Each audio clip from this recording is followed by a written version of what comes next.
Hi, my name is Beth Hiley here for Board Game Geek TV at Essen Spiel 2013. I'm sitting down with Benjamin Schoenheiter Wonderful. and Catherine Stroll, and you guys are both at Pegasus Games. I was lucky enough, actually, I was talking with the White Goblin guys who also have copies of Packet Row over there, and I'm really excited you brought this over. This is also sitting in my suitcase back in my hotel room. So, me personally, I'm glad to hear the explanation for this, so I know what I'm going to be getting as well. So, Packet Row. So in Packet Row, you're merchants in New York in 1842, and what you're trying to do is to get the most money that you're gonna, of course, convert into victory points. Always a good goal. What else? It's pretty easy. One player starts off as the harbor master, and we also have start contracts in our hands. So this says cotton to the Netherlands, and if you do that, you get 25 bucks or whatever. When you're the harbor master, you're choosing one of those four tableaus, and you say, that's where we're going to choose cards right now.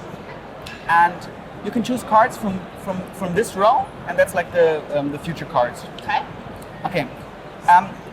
But now the player to the left of the harbor master gets to choose cards first. So the harbor master decides where to go, and the player left to the harbor master says, I can go there first. And he can decide if he wants to pick a card. Some cards cost money, some cards are free. And if he chooses a card, he just takes it on hand and places a little pawn on the space with the card drawers. So all the other players can now decide to choose a pass, and then the harbor master gets to decide. If he says, well, I don't like any of these cards, I'd rather go to the docks. And we go to the docks. And all the other players can decide again. Of course, the player who already got a card, he's out for the round. And the other players can try to choose a card again. If ever the harbor master decides to take a card, then the round is over. Oh, so you have to try and figure out maybe when he's going to, or she Exactly. is going to end is that the end of a round? That's the end of a round. Okay. So if he decides to take a card, the players who passed are out of luck, and they didn't get a card that round. So you have to think about where does he really want to go, which card are interesting for him, and you have to think what he thinks, what you think, so on. Which is the best kind of board game in my opinion. So the rules are very easy, and this kind of thinking is very difficult. Now, what are we doing with the cards that we are then collecting? We have the goods, for example, here, like the cotton or tobacco or grain, I think it is, or wheat, and try to get the goods. Then you're trying to get the contracts, and you get try to get the proper ships. Okay, and if you have them on your hand, you can just play them out and collect the money from the contract. So in just taking a guess here to see if I'm reading the iconography right, so if I have 3 cotton and I'm shipping it to the Netherlands. Thank you. And then I'm going to get 25 money, which are these nice big money pieces there, and we know already that that's what wins us the game. And in the end, you can change money for victory points, but it's better if you buy buildings like the library, because then you get more victory points for less money. A better exchange rate, so to say. Yeah, and the funny thing about that is that you have different exchange rates for the same amounts of victory points. So that's why it's also very interesting to try to grab, we have 2 here, for example, here. You could buy this library, which costs 5 and gives you 2 victory points, or the worst choice is this library, which costs 7 and gives you 2 victory points. So that's how you can try to lure the people on the proper tableaus to try to grab the cards. If you decide carefully if you want the contract or if you try to get for the victory, go for victory points. Yeah. Now, once a round ends, does someone have to take this power away from that player, or is it No, just passed it's around? just that's a star player marker as well, so it just goes around. Now, you mentioned that these were future cards. Am I guessing that they are going to be used to fill in the holes? Every time you chose a tableau, all the cards at the end of the round get discarded.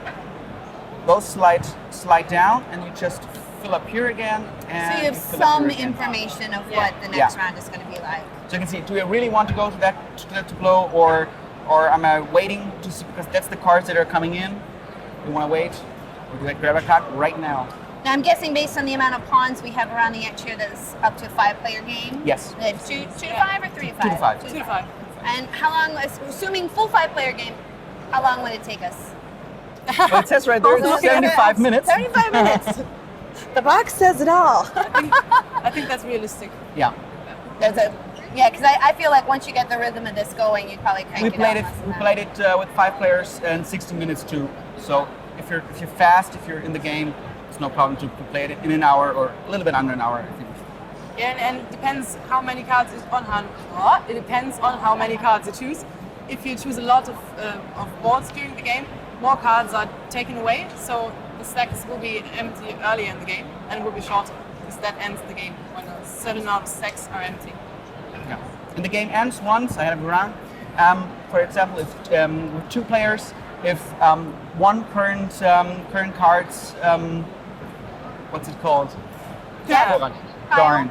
Yeah, if that their card is empty and you can't fill it up again, then the game ends after the round. Okay, and you got a little helper Yeah. card there to tell you, because I'm guessing a little different for different amounts Yes. of players. Yeah. So with 5 players, it's free. So You can We see it we can let them figure. on some spaces there are these little guys with hats, and those you only use when you play with 5 players or when you play with 4 or 5 So there's players. always a competitive amount of Yeah. information. There's never enough cards for everyone.